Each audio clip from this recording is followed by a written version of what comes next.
2 lakh quintal ರಾಗಿ ಹೋಗಿದೆ ಅಲ್ಲಿಗೆ. ಹುಳಿಯಾರು ಹೋಬಳಿ ಇದೆ, ಹುಳಿಯಾರು ಚೀನಾಳಿ ತಾಲೂಕು ಯಾರು ಬರಗಾಲ ಇಲ್ಲ.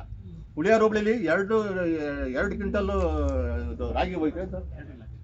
ಇವತ್ತು 2 ಲಕ್ಷ ಕ್ವಿಂಟಲ್ ರಾಗಿ ಹೋಗಿದೆ. ನಾವು ಬರಗಾಲನ ಎಲ್ಲಿಂದ ಬರಗಾಲ? ಅಲ್ಲಿ ನೋಡ್ತಾರೆ ಹುಳಿಯಾರಲ್ಲಿ 2 ಲಕ್ಷ ರಾಗಿ ಬೆಳೆದ ರೈತರು ಎಲ್ಲ ಚೆನ್ನಾಗಿದ್ದಾರೆ. ಯಾಕೆ ಇಲ್ಲಿ ಕೊಡಕ್ ಮಾಡಿದ್ರೆ ರಾಗಿ ನಮ್ಮಡಿಗೆ ಕೇಳಿ ಮಲ್ಲಿಕಣ್ಣ ಬಂದು 5 ವರ್ಷ ಗಂಟಿ ಮಾಡ್ಯಾರೆ. ಬೇರೆ ಹೋಬಳಿ, ಬೇರೆ ತಾಲೂಕು, ಬೇರೆ ಡಿಸ್ಟಿಕ್ ಇಂದ ರಾಗಿ ತಂದು ಹುಳಿಯಾರಿಗೆ ಹಾಕಿದ್ದಾರೆ. ಯಾಕೆ ಹಾಕಿದ್ರು ಹೇಳಿ? ಮುಂದೆ ನೀವು ರೈತರು ನಾವು ಆಗಿದ್ರೆ ಬಂದು ಗಾಡಿ ಮಾಡಿ ಪಾಣಿ ಯಾರಿಗೆ ಕೊಡಕ್ ಕೂಡುದು. ನಮ್ಮ ಹುಳಿಯಾರು ಹೋಬಳಿ ಸೀಮಿತವಾಗಿರೋದು ನಬಾರ್ಡು ಅಂತ ಹೇಳ್ಬಿಟ್ಟು ಮಲ್ಲಿಕಣ್ಣ ಅಧ್ಯಕ್ಷತೆ ಮಾಡಿಸಿ ಅವಾಗ ಬರಗಾಲ ಅಂತ ಬರುತ್ತೆ.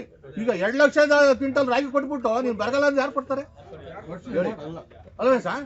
ಮತ್ತೆ ಅಲ್ಲಣ್ಣ ಬೇರೆ ಕಡೆಯಿಂದ ರಾಗಿ ತಂದು ಹಾಕ್ಯಾರಣ್ಣ. ದಯವಿಟ್ಟು ಬಂದಲ್ಲ ದಾವಣಗೆರೆಯಿಂದ ರಾಗಿ ಬಂದೈತೆ. ನಾವು ಇಲ್ಲಿ ವರ್ತಕರು ಏನ್ ಬೆಳೆದಿಲ್ರಿ, ಇಲ್ಲಿ ವ್ಯಾಪಾರಸ್ಥರು ಬೆಳೆದಿರೋದು ರಾಗಿಯ. ನಾವೇನ್ ಬೆಳಿತೀವ್ರಿ? ನಾವು ಬೆಳೆಯಕ್ಕಾಗ್ತೀವಿ ರಾಗಿಯ.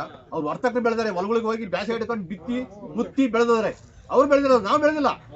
ನೀವ್ ಯಾರು ಬೆಳೆದ್ರೇನ್ರಿ? ನಾನು ಹೋದ ವರ್ಷ 40 ಚೀಲ ಬೆಳೆದೀನಿ, 20 ಚೀಲ ಹಾಕಿನಿ, 20 ಚೀಲ ಮನೆಗೈತಿ. ಹಂಗೆ ರೈತರಿಗೆ ಮನೆಯಲ್ಲಿ ದಾಸ್ತಾನ ಇರ್ಬೇಕು. ಹಂಗಿದ್ರೆ ರೈತ ಒಬ್ಬ ಯಾರೋ ಅಫಿಷಿಯಲ್ ಮನೆಗೆ ಹೋಗೋ 5 ಜನ ಹೋಗ್ರಿ, ಅವ್ನು ಕಂಡ್ಕೊಂಡು ಮ್ಯಾಕು ಬರ್ತಾನೆ ಅಫಿಷಿಯಲ್. ಅವ್ನು ಲಕ್ಷ ಸಂಬಳ ತಾಳಿ ಅವ್ನಿಗೆ ಆಗಲ್ಲ. ಅವನಿಗೆ 5 ಜನ ಸುಧಾರ್ಸಕ್ಕಲ್ಲ. ನಾನು ಬೇಕಾದ್ರೆ 50 ಜನ ಬರಲಿ, ನಾನು ಸುಧಾರಿಸ್ತೀನಿ. ಹಂಗೆ ರೈತರು ಇವತ್ತ ದೊಡ್ಡ ಆಸ್ತಿ. ಇವತ್ತು ಭಾರತ ದೇಶ 70ರಷ್ಟು ರೈತರಿದ್ದೀವಿ ನಾವು.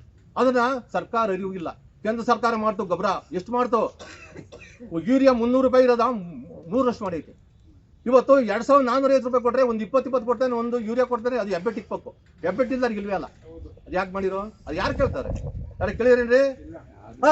ಯಾರು ಕೇಳಿದ್ರೆ ಗೊಬ್ಬರ ಅಂಗಡಿ ಹೋಗಿ ಏನ್ ಮಾಡಿದಿರ? ಅವ್ರನ್ನ ಏನು ಮಾಡಕ್ ಬರಲ್ಲ. ಹೆಬ್ಬೆಟ್ಟಿಕ್ರಿ ತಾಣವ್ರಿ ಅಂತಾನೆ. ಹೆಬ್ಬೆಟ್ಟಿಕ್ ತಾಣವ್ 1200 ರೂಪಾಯಿ 1 ಕಿಲೋ ಯೂರಿಯಾ, ಒಂದು 20 ಎಷ್ಟಾಯ್ತು ಟ್ಯಾಲಿ ಮಾಡಿ ನೀವೇನೆ. ನಾವು ಬೆಳೆಯಕ್ಕಾಗತ್ತಾ? ಕೆಲವು ಅಧಿಕಾರಿಗಳು ಹೇಳ್ತಾರೆ ಸಗಣಿ ಗೊಬ್ಬರ ಹಾಕ್ರಿ, ಕುರಿ ಗೊಬ್ಬರ ಹಾಕ್ರಿ, ಕಟ್ಟೆ ಗೊಬ್ಬರ ಹಾಕ್ರಿ. ಬೆಳೆಯುತ್ತೇನ್ರಿ? ಇಟ್ಟದ ಬೆಳೆಯುತ್ತೆ, ಕೆಂಪಾಗಿರುತ್ತೆ. ನಾನು 65 ವರ್ಷದಿಂದ ನಾನು ವ್ಯವಸಾಯ ಮಾಡ್ತಿರೋದು. ನಾನು 65 ವರ್ಷದಿಂದ ಮಾಡ್ತಿದ್ದೆ ವ್ಯವಸಾಯ. ಗೊತ್ತದ? ನಾನು ವ್ಯವಸಾಯದ ಪೂರ ಬಲ್ಲೆ ಎಲ್ಲ. ಇವತ್ತು ನಾನು ನಮ್ಮ ಮನೆಯಲ್ಲಿ 2 ಟ್ಯಾಕ್ಟ್ರಿ ಮಾಡಿದೀನಿ, ಉಪಕರಣಗಳೆಲ್ಲ ಮಾಡಿದೀನಿ. ರಾಗಿ ಬಿತ್ತೋದು, ತೂರೋದು, ಪ್ರತಿಯೊಂದು ಇಂಥದ್ದು ಇಲ್ಲ ಅನ್ನಂಗಿಲ್ಲ ನಮ್ಮ ಮನೆಯಲ್ಲಿ. ಹಂಗೆ ಮಾಡೀನಿ ನಾನು. ಗೊತ್ತದ? ನಾನು ಹೈನುಗಾರಿಕೆ 20 ವರ್ಷದಿಂದ ಮಾಡ್ಕೊಂಡ್ ಬಂದಿನಿ. ಸುಳ್ಳು ಸಾಕಿದ್ದೀನಿ. ಇವತ್ತು ನನ್ನ ಮನೆಗೆ ಕಾಮಧೇನು ಸಿಟಿ ಇದೆ. ಇವತ್ತು